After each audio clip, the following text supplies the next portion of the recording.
Bonsoir, merci aux membres du panel de participer à cette discussion. Premier slide, simplement pour fixer un peu les enjeux.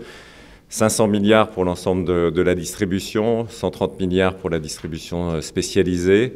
Deux grosses familles dans la distribution spécialisée, l'équipement de la personne, à peu près 54 milliards, l'équipement du foyer, à peu près la même chose, 54 milliards, et 1,5 million de salariés. En termes d'évolution, on peut constater que sur ces différents segments, on a globalement, sur la période 2005-2012, une croissance. Quels que soient les segments, y compris sur les biens culturels, on était à plus 0,2% sur les biens culturels. On a des croissances plus fortes sur l'équipement de la personne ou du foyer, on est plus proche de 3%. Et également, probablement, des chiffres qui traduisent des tendances un peu différentes entre les magasins d'un côté et le web de l'autre côté. En France, en fait, le secteur du retail a plutôt bien résisté, puisqu'en fait, c'est la courbe du haut, près de 3% de croissance. On trouve l'Angleterre juste derrière à 2,4% et l'ensemble de la zone euro à 0,3%. L'Allemagne, elle, se situe plutôt autour de 0,6%, donc plutôt une grosse résistance du retail en France. Là aussi, probablement avec des situations un tout petit peu contrastées.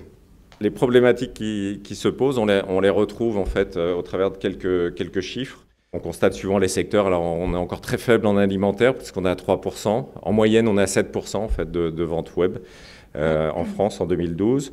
Mais on constate qu'on est déjà à 21% sur les biens culturels, ça on le comprend assez bien, notamment sur le disque. Mais on est à 16% sur les produits techniques, à 10% sur le textile. Donc, et avec globalement une croissance de l'Internet autour de 20% par an entre 2011 et 2012. Bon, on n'a pas encore les chiffres 2013, mais c'est probablement la même tendance. Et plus de 117 000 sites marchands actuellement existants.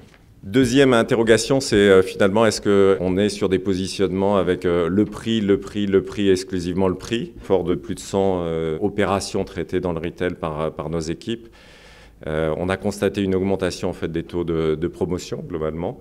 Là, quelques chiffres en prenant un seul secteur qui est celui du textile. On est passé de 32% en fait, de ventes faites pendant les périodes de promo ou de solde à 37%, donc plus de 5 points, quasiment 1 point par an. C'est en plus renforcé en tout cas par l'évolution de l'Internet et notamment des sites de vente privée où plus de 50% des ventes qui sont faites en vente privée sont pendant des périodes de promo.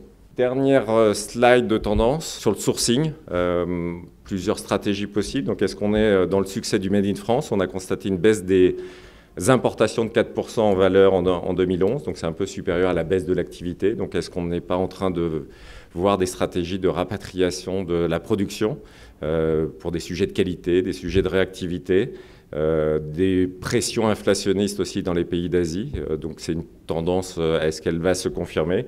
Donc ce sera intéressant de savoir est-ce que c'est le succès du Made in France cher à un certain ministre.